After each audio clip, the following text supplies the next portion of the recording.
சபையுரையாளர் அதிகாரம் 7. வாழ்க்கையை பற்றிய எண்ணங்கள்.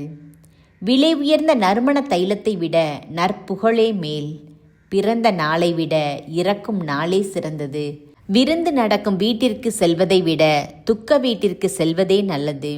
ஏனெனில் அனைவருக்கும் இதுவே முடிவு என்பதை உயிருடன் இருப்போர் அங்கே உணர்ந்து கொள்வர். சிரிப்பை விட துயரமே நல்லது. துயரத்தால் முகத்தில் வருத்தம் தோன்றலாம், ஆனால் அது உள்ளத்தை பண்படுத்தும். ஞானமுள்ளவரின் உள்ளத்தில் துக்க வீட்டின் நினைவே இருக்கும். மூடரின் உள்ளத்திலோ சிற்றின்ப வீட்டின் நினைவே இருக்கும். மூடர் புகழ்ந்துரைப்பதை கேட்பதினும் ஞானி இடித்துரைப்பதை கேட்பதே நன்று. மூடரின் சிரிப்பு பானையின் கீழ் எரியும் முட்செடி படபடவென்று வெடிப்பதைப் போன்றது. அதனால் பயன் ஒன்றுமில்லை. இடுக்கண் ஞானியையும் பைத்தியக்காரனாக்கும். கைகூலி உள்ளத்தை கரைப்படுத்தும். ஒன்றின் தொடக்கம் அல்ல, அதன் முடிவே கவனிக்கத்தக்கது. உள்ளத்தில் பெருமை கொள்வதை விட பொறுமையோடு இருப்பதே மேல். உள்ளத்தில் வன்மத்திற்கு இடம் கொடாதே. மூடரின் நெஞ்சமே வன்மத்திற்கு உறைவிடம். இக்காலத்தை விட முற்காலம் நற்காலமாயிருந்ததேன் என்று கேட்காதே. இது அறிவுடையோர் கேட்கும் கேள்வியல்ல. மரபுரிமை சொத்தோடு ஞானம் சேர்ந்திருத்தல் வேண்டும். இதுவே உலகில் வாழும் மக்களுக்கு நல்லது. பணம் நிழல் தருவது போல ஞானமும் நிழல் தரும். ஞானம் உள்ளவருக்கு அதனால் வாழ்வு கிடைக்கும். அறிவினால் கிடைக்கும் பயன் இதுவே. கடவுளின் செயலை சிந்தித்துப்பார். அவர் கோணலாக்கினதை நேராக்க யாரால் இயலும்? வாழ்க்கை இன்பமாய் இருக்கும்போது மகிழ்ச்சியோடிரு.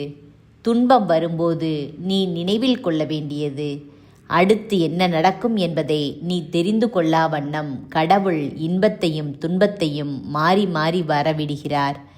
என் பயனற்ற வாழ்க்கையில் நான் எல்லாவற்றையும் பார்த்துவிட்டேன்.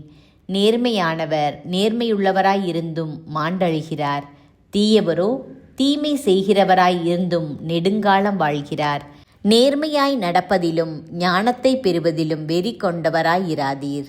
அந்த வெறியால் உம்மையே அழித்து கொள்வானேன். தீமை செய்வதிலும் மூடராயிருப்பதிலும் வெறி கொண்டவராயிராதீர். காலம் வரும் முன் நீவீர் ஏன் சாக வேண்டும்? ஒன்றை பற்றி கொண்டிருக்கும்போது அதற்கு மாறானதை கைவிட்டு விடாதீர். நீவீர் கடவுளுக்கு அஞ்சி நடப்பீரானால் அனைத்திலும் வெற்றி பெறுவீர். ஒரு நகருக்கு 10 ஆட்சியாளர் தரும் வலிமையை விட ஞானமுள்ளவருக்கு ஞானம் மிகுதியான வலிமை தரும். குற்றமே செய்யாமல் நல்லதையே செய்யும் நேர்மையானவர் உலகில் இல்லை. பிறர் கூறுவதையெல்லாம் காது கொடுத்து கேட்காதீர். அவ்வாறு செய்தால் வேலைக்காரர் உம்மை இகழ்ந்ததையும் நீவீர் கேட்க நேரிடும். நீவீர் எத்தனை முறை பிறரை இகழ்ந்தீர் என்பது உமக்கே நன்றாய் தெரியும். இவற்றையெல்லாம் என் ஞானத்தால் சீர்தூக்கி பார்த்தேன். நான் ஞானியாகி விடுவேன் என்று நினைத்தேன். ஆனால் என்னால் இயலாமல் போயிற்று. ஞானம் நெடுந்தொலையில் உள்ளது, மிக மிக ஆழமானது. அதை யாரால் கண்டுபிடிக்க முடியும்? நான் ஆராய்ச்சியில் ஈடுபட்டேன். ஞானத்தையும் காரண காரியத்தையும் பற்றிய விவரத்தை ஆராய்ந்து காண்பதில் சிந்தனையை செலுத்தினேன்.